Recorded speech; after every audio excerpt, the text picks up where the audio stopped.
apapun alasan mereka, tertuju atau tidak, bermaksud atau tidak, menurut gue mereka semua jahat. Kenapa? Karena mereka semua tahu. Bener juga kata Brevi. Ya, kenapa nggak diingetin gitu loh? Puncak komedi bulan Juli adalah klarifikasi. Puncak komedi.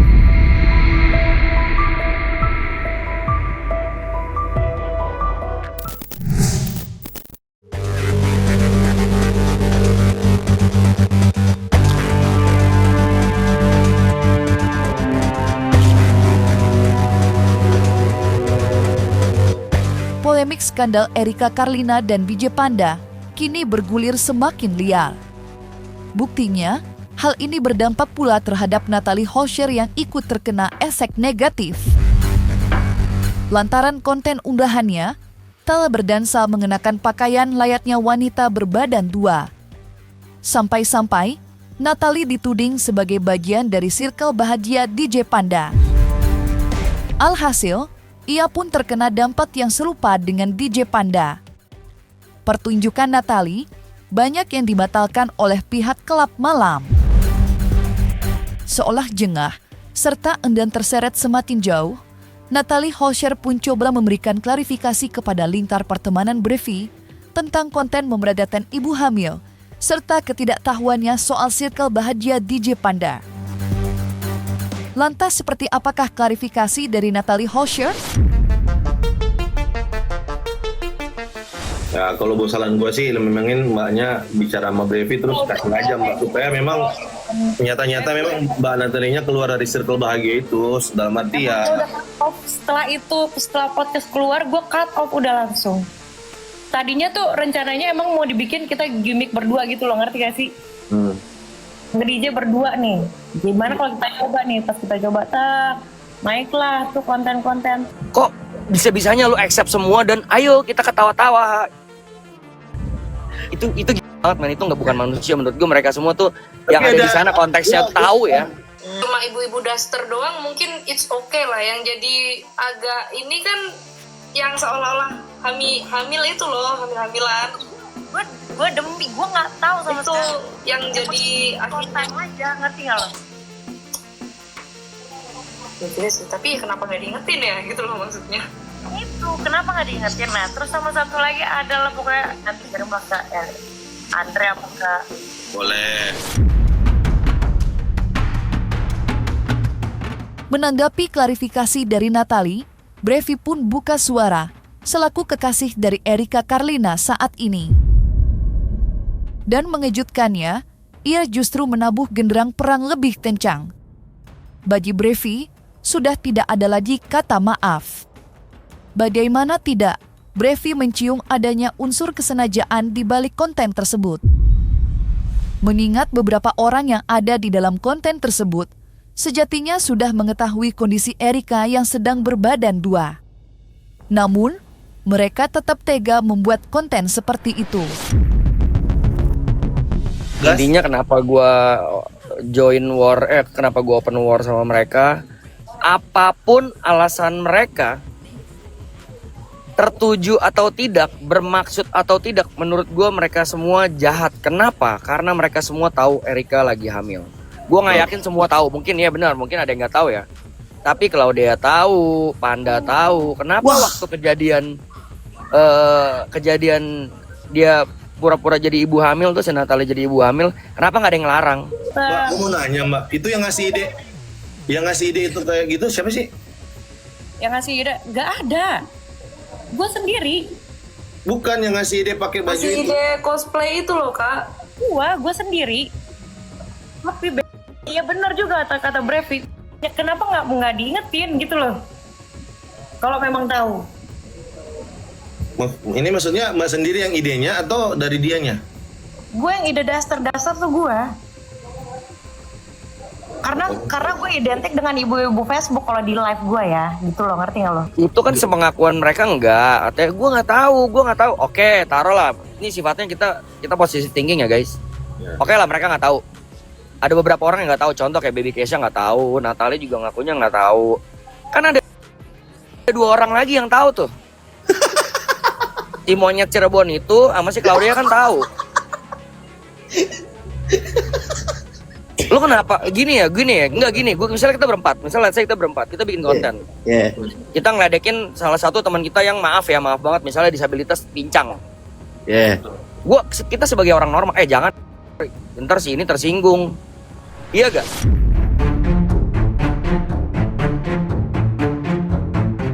Ledakan amarah dari Bresi rupanya tidak tertuju kepada Natalie seorang, tetapi juga terhadap DJ Panda. Bahkan, bisa dikatakan pula bahwa api amarah yang ada di dalam hati Bresi menyala lebih terang terhadap DJ Panda. Apalagi, diketahui DJ Panda sudah memberikan klarifikasi. Sayangnya, klarifikasi Panda dianggap sia-sia oleh Bresi. Bukan hanya karena tidak merubah apa-apa, tetapi juga terlalu banyak dibumbui omong kosong. Kasih guys. Ini baru dimulai, jadi siapapun yang buat klarifikasi buat gua itu 0 karena gua belum akan mengakhiri game ini sampai ujung ke ludes, oke? Ya bang, pokoknya kita tuh apa yang kita bisa bantu, gua pasti bantu. Karena kan ada pihak sana bilang gua udah ngobrol kok sama Brevi, buat gua belum selesai. Sabar mbak, gamenya baru mulai. Iya, gua dengar tuh, gua pernah dengar tuh. Katanya udah ngobrol. Ya, gua udah minta maaf lah. Oh enggak, sabar. Brevi just play the game, baru banget the game just has begin kok. Ini belum ada setengahnya, belum ada seperempatnya, sabar. Gua akan kawal semuanya sampai lu. Itu deh. Oke guys, go off dulu. Iya bang, jadi bang di jalan bang. Semangat. Siap, apapun yang gue pasti bantu. Sebelumnya saya minta maaf kepada pihak-pihak yang terkait terhadap masalah ini. Puncak komedi bulan Juli adalah klarifikasi. Puncak komedi, gue tahu dari masak mie apa yang belum kelar juga 15 menit klarifikasi isinya sampah muter-muter. Kira-kira dari kata Aklen nih, kira-kira dari 1 juta yang nonton berapa orang yang ketiduran ya? Sumpah, itu dijadiin drama juga ya, dijadiin film. Itu gak ada yang nonton pasti. Filmnya bioskop turun 2 jam baru rilis langsung turun. Tak dapat dipungkiri, skandal ini baru menjadi perbincangan hangat usai Erika Tarlina memutuskan buka suara dalam acara podcast milik Deddy Corbuzier. Dan kala itu, Erika pun memberikan alasan mengapa ia baru bercerita sekarang. Bukan meminta pertanggungjawaban apalagi naskah, namun karena adanya dugaan pengancaman yang membayang-bayangi kehamilan. Dan sebagai kekasih, Brevi tentunya merasa tidak terima atas itu semua. Apalagi bila dugaan keterlibatan geng Circle Bahagia dan grup chat berisi 19 orang itu terbukti benar adanya. Ada omongan dan kita udah lihat chatnya itu adalah ancaman. Aku dapat ancaman. Kamu dapat ancaman? Ya. Jadi dia punya grup chat sama fans-fansnya. Isinya mungkin 19 orang atau lebih atau kurang ya om. Salah satunya ngirim chatan itu. Isi di grup itu semuanya ancaman. Kemudian untuk masalah pengancaman, saya sebenarnya tidak tahu menahu tentang grup 19 orang tersebut. Cuman apabila ada kata-kata saya yang menyakiti hati saudara, menyinggung saudara, maupun menyakiti saudara, saya minta maaf sebesar-besarnya. Dengan rendah hatinya saya minta maaf sebesar-besarnya karena saya juga mendapatkan ancaman. Saya mungkin juga sedang emosi, saya kilaf, saya dapat dorongan dari luar. Sekali lagi saya mohon maaf sebesar-besarnya. Apapun ancamannya, apapun gibahnya di grup tersebut, bro, you are not human. Karena Tuhan ciptain lu tuh konsepnya bukan, ciptain manusia, kita sebagai manusia tuh konsepnya bukan kayak gitu. Dan gue juga pernah bahas ini. Kalau lu gak bisa berbuat baik, minimum banget jangan jadi orang jahat deh. Waktu bikin diem-diem, waktu udah kejadian koar-koar, terus minta tanggung jawab. Nope, you get it all wrong. Don't get me wrong ya, Erika tidak pernah meminta tanggung jawab sama sekali, at all. Apa yang saat ini dirasakan oleh Brevi, sepertinya juga ikut dirasakan oleh lingkar pertemanannya. Hal itu terbukti dalam sebuah siaran langsung media sosial, di mana sederet sahabat Brevi tidak segan-segan untuk melempar sinyal peperanan. Ya, seperti Brevi, mereka pun siap badan pasang demi Erika Karlina. Hal itulah yang kemudian diduga memperkuat serangan publik terhadap DJ Panda.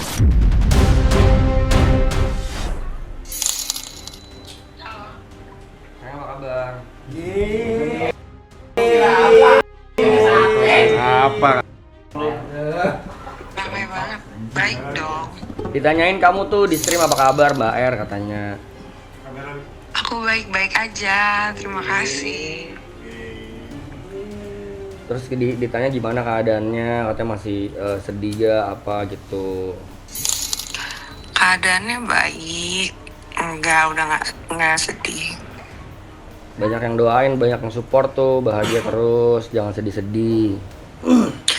Amin, makasih banyak. Semoga doa baiknya berbalik buat kalian semuanya. Amin. Gini, nih Jod mau ngomong.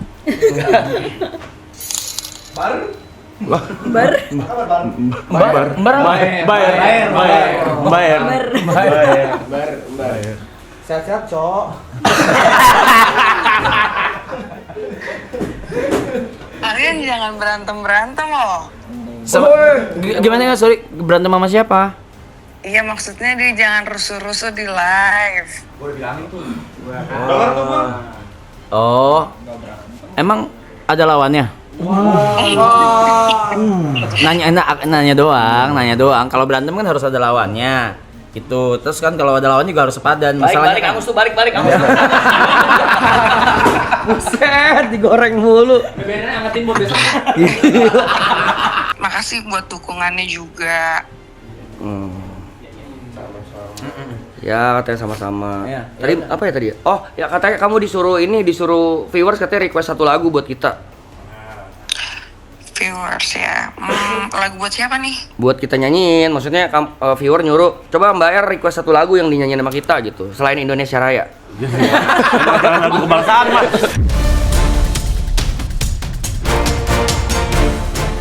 Selain menjadi perang antar lingkar persahabatan, skandal ini juga memancing perdebatan sengit di sosial media. Apalagi, klarifikasinya DJ Panda kemarin tidak sama sekali membuat netizen puas. Bahkan, seorang konten kreator sampai meluapkan kekecewaannya lewat sebuah video reaksi. Dan uniknya, video tersebut disaksikan oleh begitu banyak penonton. Lantas bagaimana reaksi itu?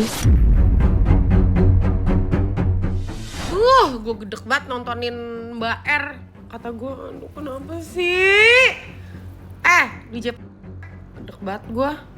Maksud gue nih ya, satu dunia ini laki-laki kata gue kalau ditanya mau kagak jadi suaminya, mau. Lu ya Allah, modelan lu kayak sedotan es kelapa aja. Laganya kita goreng terus. Kita kayak seakan-akan lu yang paling dicintai sama warga Indonesia gitu. Nih gue ngomong sama lo ya, lo dengerin nih. Lu kagak terkenal, cuman terkenal di kalangan orang-orang dunia malam. Makanya gelap hidup lu. Pakai segala bilang kenapa pada nyerang ya? Tadi lu minta diserang, sekarang orang pada nyerang, lu pada nanya kenapa diserang ya? Belaga apa emang sih? Enak banget gue liatnya. Lu ya, kalau Mbak R itu bestie gue, lu udah rip udah mati kata gue. Gue lo pakai alat DJ. Maksud gue nih, ini perempuan juga kuat banget gitu. Kagak cerita, kagak apa. Nih gue kalau ketemu di jalan rasanya gue batu kali lu ya. Biar lu tahu diri, jangan lu jelek. Lu tuh jelek, jangan bertingkah. Betingkah lu. goreng terus, nggak apa-apa. Panen hujatan. Panen mah kopi, panen hujatan.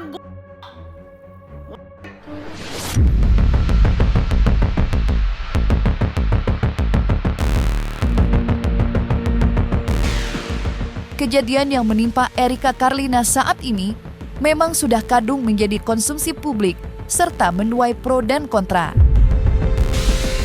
Di satu sisi, ada yang memberi dukungan bagi Erika untuk tetap kuat, namun di lain sisi, banyak yang mengingatkan bahwa kehamilan di luar nikah bukanlah sesuatu yang patut dibenarkan.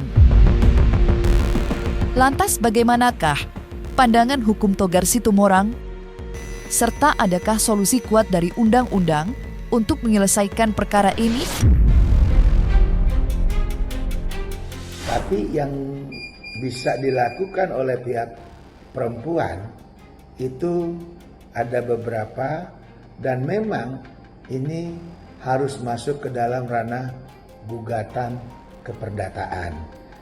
Dan di dalam gugatan keperdataan itu pertama bisa dimintakan terkait nafkah untuk si anak, dan juga kedua itu adalah bisa dimintakan tes DNA dari si laki-laki tersebut.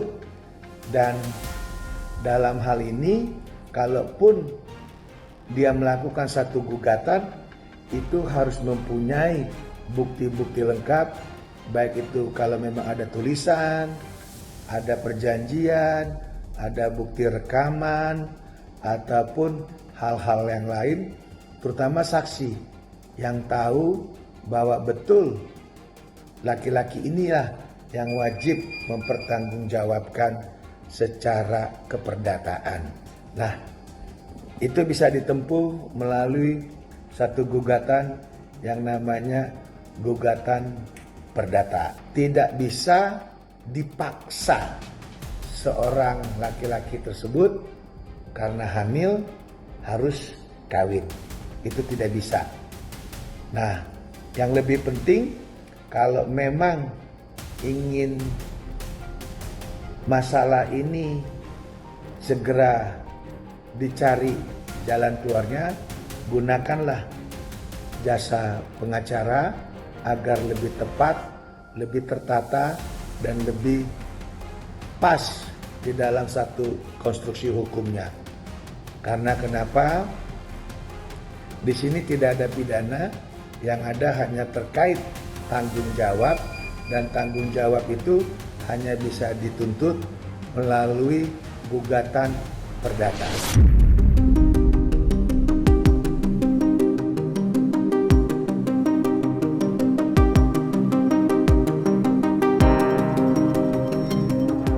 Nah, selesai sudah, Cumi Lovers. Jangan lupa untuk like, subscribe, dan juga share channel YouTube Cumi Cumi.